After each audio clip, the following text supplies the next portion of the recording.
我想要与你分享一个秘密，关于如何点亮心灵深处的智慧之光。在世界的喧嚣中，这光芒一直隐藏着，等待着被发现。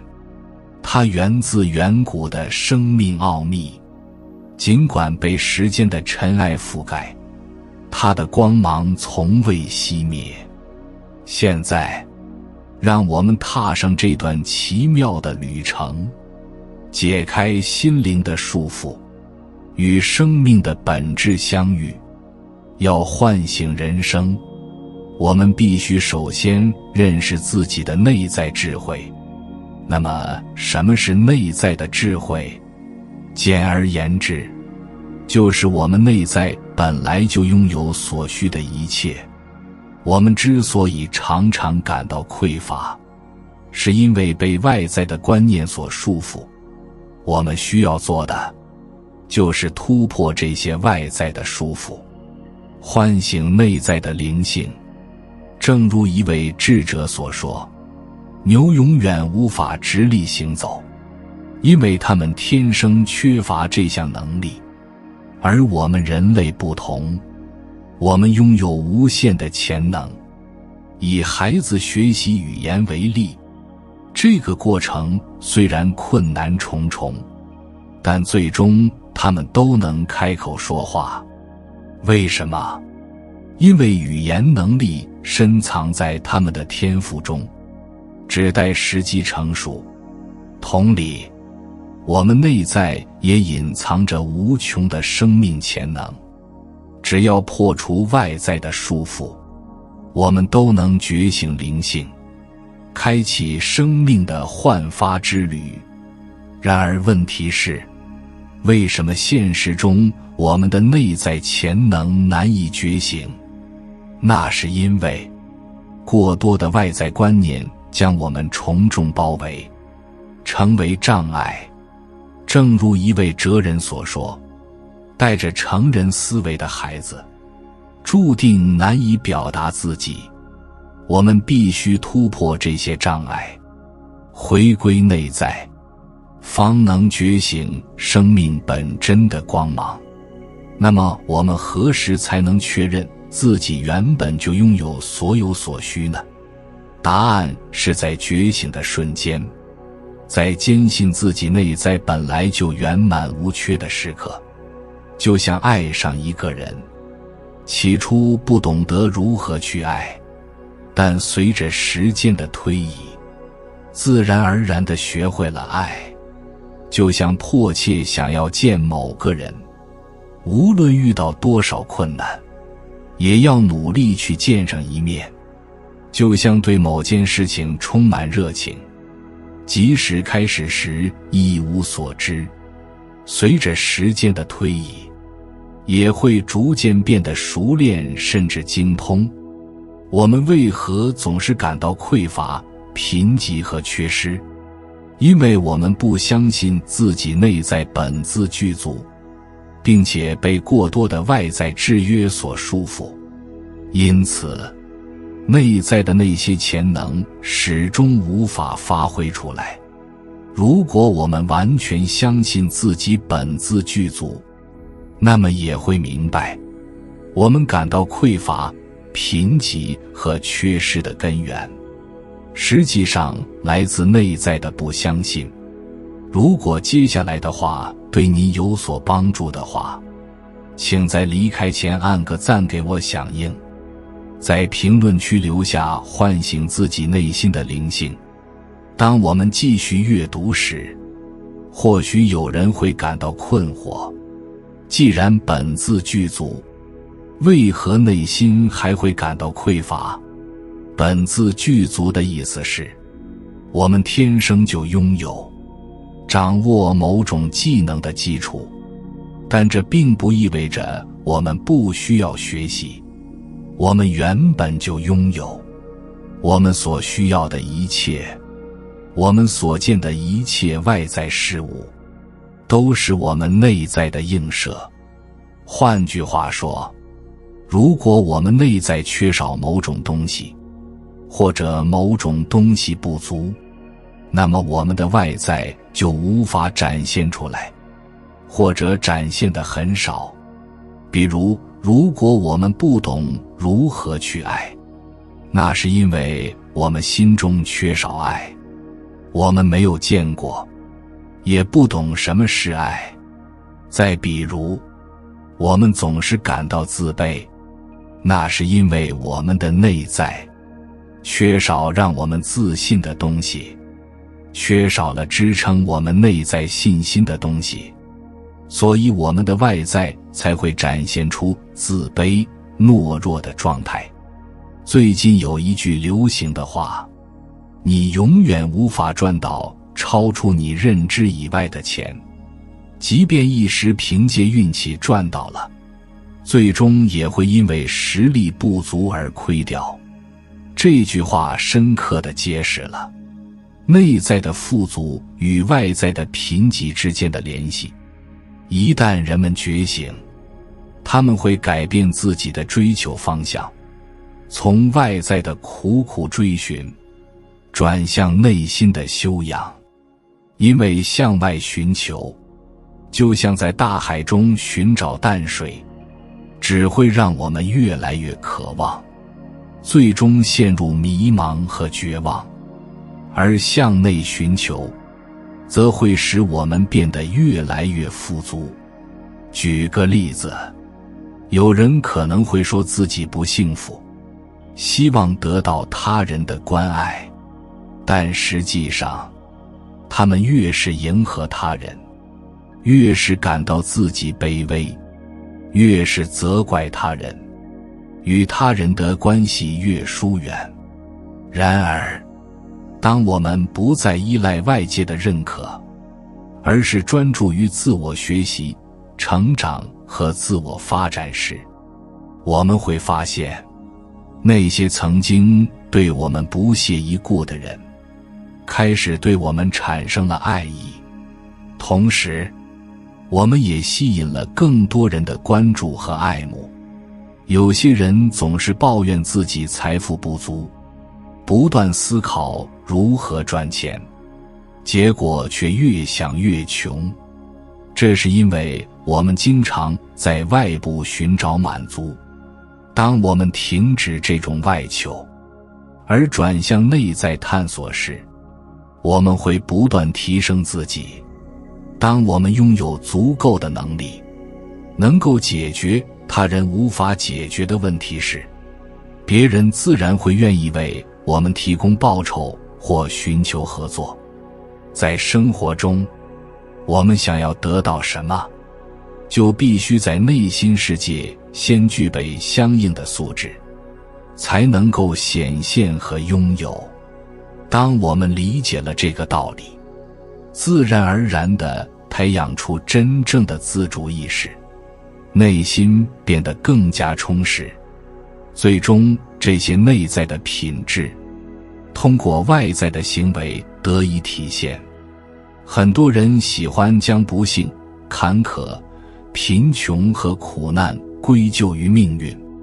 其实我们如何度过一生，以及如何定义我们的遭遇，才是最重要的事情。这其中的关键在于我们是否觉醒。在觉醒之前，我们是命运的接受者。命运给我们什么，我们只能接受什么，无论是痛苦还是喜悦。觉醒之后，我们会发现，我们是命运的体验者。命运给我们什么，我们无法决定，但我们可以选择如何演绎我们的人生。在我们中间，有的人刚踏出社会的大门，有的人已步入婚姻的殿堂，有的已步入人生的中年阶段。无论年龄如何，我们的前半生已经尘埃落定。我们永远无法回到过去，也无法重新开始。但是从现在这一刻开始，希望你能意识到，我们的后半生将由我们自己来创造。那么，我们应该如何去创造呢？举个例子，有2个人的出生环境和先天条件相似，但因为一次考试失败，他们都没有考上理想的大学。第一个人开始憎恨，开始抱怨自己没能考上理想中的大学，整日心情低落，不是沉睡就是玩游戏，不再学习，也不参与社会实践，完全放弃了自我。毕业后，他自然找不到好的工作，找不到好工作，又加深了他对命运不公的信念，于是他更加自暴自弃，让人生越来越糟糕。而第2个人呢，他接受了考试的失败，也接受了在非理想大学学习的现实，但他并没有放弃学习，不仅获得了奖学金，还考上了研究生继续深造。毕业后，他顺利获得了一份高薪且体面的工作，进一步增强了他的信心。在公司中，他勤奋努力，取得了不错的成绩，顺利晋升，还积累了许多人脉资源，为将来创业打下了坚实的基础。同样的困境，却演绎出了截然不同的人生故事。然而这一切的背后，关键其实在于2个字：念头。念头就是我们的内心。所谓万化生于心，其实我们外在的环境是好是坏，都是由我们内在的这颗心所决定的。我们大多数人都会忽视念头的力量，却不知道一念之间天堂与地狱的区别，其实都取决于我们的念头，就是我们的心思一念。我们每一个念头的背后，都蕴含着一种生命的剧本，都会引导出不同的命运轨迹。同一件事，同一遭遇，同一个处境，同一个打击，我们用什么念头来对待，都会以蝴蝶效应般的力量产生更多相似的念头，而这些念头会让我们做出不同的选择，产生不同的能量和态度，最终走向不同的生命轨迹。所以每当我们起心动念时，一定要考虑到为此我们要付出什么样的代价，或者说每个念头会给我们带来什么样的结果，然后让我们的心回归宁静的状态，始终以积极乐观的心态来应对当下的生活。觉醒后，我们的思考方式将发生翻天覆地的变化，以往的思维模式会被打破重构。那将是怎样的变化？我们将真正理解什么是深度思考。之前我们误以为自己在思考，其实只是大脑中一套固化程序的反射。这套程序来源于社会灌输的观念、他人的影响，以及信息的碎片化。这并非真正的思考，而只是思想的束缚。那么，如何获得真正的思考能力？那就是培养质疑与探索的心态，用怀疑的眼光审视一切，突破惯性思维的禁锢，你将发现崭新的视野。昔日眼中的问题，其实可能是他人的解决之道。正如哲学家所言，思考的深度决定了人生的不同走向。当我们学会深度思考，我们就自然而然地踏入了悟道的门槛。那时我们会发现，我们一直认为的合理行为，如努力、坚持、自律等，实际上违背了自然语道的规律。自律在心智层面是一种未开悟的表现。自律的本质是内在的缺失，缺失动力，缺失自信，缺失方向。那些依靠大脑决策的人，都不是真正开悟的人，他们只是遵循着大脑中一套趋利避害的人性系统，在是非对错之间做出选择。你超重了，大脑告诉你该减肥；你放空了，大脑告诉你该去赚钱。这些决策都是依靠自律来维持的，但这种自律并不能长久，因为它始终是低层次的认知，而开悟的人不需要依靠自律来励志，如岳飞的精忠报国，如王阳明的圣贤之心，他们身上都有一种超越自律的力量，在驱使他们，鞭策他们，激励他们。这个更高级的力量是什么呢？可以说是一种更高级的欲望，如佛家的明心见性，究竟涅槃；如道家的道法自然，天人合一；如儒家的克己复礼，修齐治平。那么这个更高级的东西到底是什么呢？是励志。因为励志超越了自律，没有励志，努力、坚持和自律都不能持久，因为缺乏原动力。而一旦真正励志，朝着志向奔跑时，努力、坚持和自律就会自然而然地显现。在我们的生命中，不需要遵守世界的规则，也不需要遵守人世间的道德观念，因为爱包含了法律和道德，更超越了律法和道德。一个没有志向的人，永远都是混沌不清的，他们只关心自己的利害关系，而忽视了那些看似会伤害自己的心里话。比如遇到不平之事，要仗义直言，不要怕得罪人，不要撒谎，要讲真相。当我们越来越忽视这些心里话时，久而久之，我们的内心就会积满灰尘，最终被彻底蒙蔽，变成一个麻木不仁的人。一个需要依靠所谓自律来维持人生的人，永远不会真正觉醒。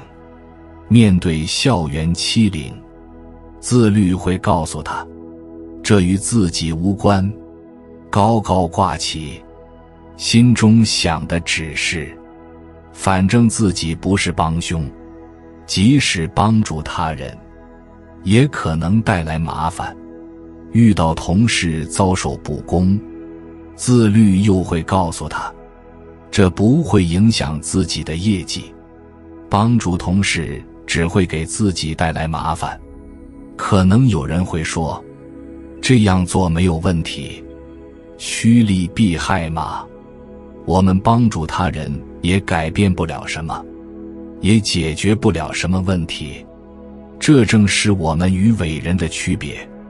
当我们接受并认可大脑程序给予我们的生活方式时，我们就接受了这种命运的安排，接受了无法开悟的人生。因为这些念头会日复一日地消耗我们，使我们越陷越深，离开悟也就越来越远。我们的心灵就像一面明镜，当这些消磨心智的念头积累得越来越多，就像一面镜子上的灰尘积累得越来越厚，因此我们逐渐远离了真正的开悟。所以王阳明在晚年对自己的知行合一学说进行了否定，只强调了一个励志和良知。在我们的生活中，有一种观点认为，坚持和努力是成功的关键。然而在老子的《道德经》中，我们找不到坚持、努力、自律等观点，因为老子教导我们的是无为而治。这并不意味着什么都不做，而是建议我们不要将自己的私欲置于首位，我们应该顺应内心，跟随良知，这就是无为而为。就像一棵树，会自然而然地生长成参天大树，不需要拼命努力，只需要顺应自然的过程。如果我们真正热爱某件事情，我们就会充满喜悦，不需要强调努力和坚持。小孩子玩游戏时不会觉得需要努力，酒鬼喝酒，赌徒打麻将也不会觉得需要自律，这是因为他们内心深处充满了热爱，自然而然地投入其中，时间也就不知不觉地过去了。因为热爱，我们能够持续不断地做某件事情，这就是无为而为的真谛。我们不会被外界的看法或得失所左右，只需顺着内心的动力，事情就会自然而然地发生。所以无为而治永远是一种原动力，驱使我们朝着目标前进，不需要强调努力、坚持和自律，因为这些都会自然而然地随之而来。当我们理解了本自具足的道理，当我们向内求，充实内心后，我们的思维方式会改变，坚定的志向会自然产生，努力、坚持和自律也会成为我们生活中的一部分。坚定的志向就像一盏明灯，指引我们朝向开悟的人生之路。接下来，我将详细探讨开悟的内涵。人类社会看似纷繁复杂，灯红酒绿，声色犬马，但仔细一想，其实不过是贫穷者追求财富，富裕者追求享乐和刺激，基本就是这么回事。无论是富人还是穷人，一生中都面临四大诱惑：金钱、名利、权势、美色。但这样说还不够全面，只说出了半部分真理。另一半的真理是什么呢？说它是真理，只是针对大脑层面的人来说的，其实根本谈不上真正的真理。那么另一半所谓的真理究竟是什么呢？另一半的所谓真理就是，有非常稀有的人在满足物质、精神需求之后，苦苦追寻心灵的需求。他们渴望宁静、淡泊、安详、喜乐。心灵世界就是佛家所说的人所具有的佛性真我，也就是开悟的状态。他们在满足了物质层面、精神层面的需求之后，忽然觉得内心深处好像还有个小孩很饥饿，还有个小孩非常闹腾，因为他开始苏醒了，他也需要成长，要获得心灵层面的丰富人生，绝对是比物质层面、精神层面的人生的满足还要奢侈10000倍的事情。因为这是完全不同的另一种游戏。当一个人已经习惯了，已经熟悉了物质和精神层面的所有游戏，突然要去玩一种完全不同的游戏，结果只能是无所适从，结果只能是更加迷茫。因为心灵层面的游戏不是靠计划、靠执行、靠努力、靠争取、靠奋斗能够获得的。相反，心灵层面的人生实现需要的是不努力、不争取，需要的是放弃、放下。心灵层面追求的是平凡，精神层面追求的是非凡。心灵层面追求的是淡定，精神层面追求的是激昂。心灵层面越努力越挫折，精神层面奋斗就可实现。心灵层面需要做减法，精神层面需要则要做加法。无论我们在物质上多么富裕，事业多么成功，精神层面挫折感始终存在。我们总是重复生活的悲剧，在物质和精神上从未达到圆满。那么，如何才能进入圆满的心灵层面？我们如何才能体验开悟状态的美妙？第一步，通过静心。静心的方式有很多种，如瑜伽、冥想、禅修等。在这种静坐中，逐渐让大脑中的各种思维平静下来，让身体彻底放松，这样就有机会开启心灵之门。大脑一直是干扰，只有当大脑平静下来，心灵之门才能开启。但试问，世间有几人能让大脑安静下来？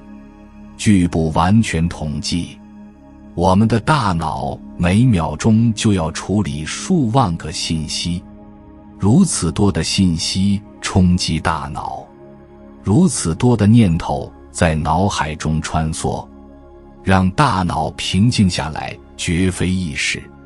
通过专注，专注是通往心灵之门的极佳路径。专注是一种极为集中的注意力，但这种努力其实并无实际效果。只有在我们达到极致专注时，然后突然放弃专注的那一刻，在放弃所有专注努力的那一瞬间，我们才有机会进入心灵之门。专注的过程需要竭尽全力，这极致的努力只是为了最后那一刻的突然释放。在极致努力和突然放下的空隙中，有一个机会，那就是大脑彻底放弃的空隙，我们便可以进入心灵之门。第三，通过爱。爱是通往心灵之门的最直接、最短路径。然而在这个物质世界，在这个追求成功人生的励志环境中，我们早已失去了爱的能力。我们害怕爱，逃避爱，糟蹋爱。如果你爱鲜花，鲜花中就有心灵世界所有的美丽。如果你爱音乐，音乐中就有心灵世界所有的灵感。爱是心灵世界里最美好的礼物。一个活在心灵世界的人，必定是慈悲、有爱、善良的人。因此，追求财富容易，追求成功也容易，但追求宁静、淡泊却不容易。因为宁静、淡泊根本不是靠努力追求来的，那是一种遇见。因为心灵一直都在你自己的家中，只是因为你一直在外面努力拼搏。忽略了家里的宝藏。突然有一天，你已经付出了你一生所能付出的所有努力，你极度疲惫地回到家中，打开门，心灵就在家中满脸笑容地等待着你的归来。开悟最简单的第4种途径，当下顿悟。当下顿悟可以说是开悟最直接、最快、最简单的途径，但在那之前，我们必须经历9981难，经历所有可能经历的一切，思考所有可能思考的疑问，然后在某个机缘巧合的时刻，你就会遇见，因为第3个我是心灵我，是透明的，是隐形的。心灵是没有大脑的状态，试图通过思考、比较、分析、讨论、记忆、背诵、熟读经典，就觉得自己可以找到心灵我。这恰恰是错误的努力方向。大脑越努力，最后越纠结，因为大脑如何做到无我相、无人相、无众生相、无寿者相？大脑只要一动就是有我相、有人相、有众生相、有寿者相，这不就是走进了死胡同吗？心灵要的是无，但是大脑一运作就是有。如何破解这个难题？根本无解。放弃一切大脑的努力，立即杀死大脑，心灵马上就呈现出来。问题是，如何杀死大脑？如何达到没有大脑的状态？那就是人为的制造混乱，制造荒谬，创造一个完全不合逻辑的契机，让后来者的大脑在某一瞬间短路。大脑一旦遇到无法思考的事情，一旦遇到不符合逻辑的事情，大脑就会短路，大脑就会休克。在大脑短路和休克的瞬间，心灵会出现，这样我们就可以对心灵世界有一个短暂的瞥见，就像师父点亮一盏蜡烛一样。当蜡烛点燃的那一瞬间，墙角的石头立刻显现。当大脑短路的那一瞬间，心灵就会立刻显现。虽然很短暂，但是有一个瞥见，这样至少我们有那么一个瞬间真正感知到心灵是确实存在的。我们再看一个故事，有一个徒弟跟随师父很多年，徒弟很用功，但是没有用，一直没有本质上变化。有一天，天上没有月亮，也没有星星，他带着很多问题再一次去师父的禅房。因为他一直在大脑层面用功，所以有很多问题。心灵层面从来不会有问题，这是一个很显著的标志。心灵层面一切都很清澈透明，一切都非常祥和宁静，心灵不会产生任何问题。只有大脑才会有问题，而且很多。这个小和尚带着很多问题去找师父，师父正在静坐，那么的安详，那么的宁静。徒弟过来了，师父开口说话了：外面那么黑，进来吧。外面那么黑是一个隐喻，是一个双关语。天上没有月亮，也没有星星，当然很黑。同时他是在暗示徒弟，你生活在黑暗中。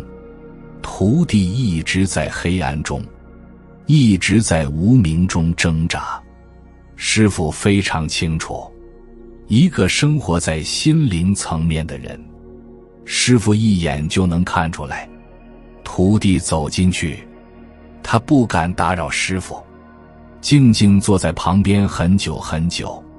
徒弟坐不住了，夜已经很深了，他不想打搅师父，他起身要离开。师父再一次说，外面很黑，我给你点一盏灯吧。于是师父把灯点亮，徒弟刚接过灯，师父突然把灯吹灭了。师父吹灭灯火来得那么突然，来得那么不合情理，这太荒唐了。那一瞬间，徒弟的大脑一定会短路，这不符合逻辑，这简直太不可思议。徒弟无法思考，既然天这么黑，师父给自己点一盏灯是符合逻辑的，但是点亮灯火后又立即吹灭，这不符合逻辑。脑袋无法承受这荒唐的行为，大脑无法思考这完全不符合逻辑的行为，于是大脑短路了。就在徒弟的大脑一片空白的瞬间，他见到了另一个世界。这个世界是他一直都在梦寐以求的心灵世界，只要一个瞥见就足够了，因为他一直在寻找。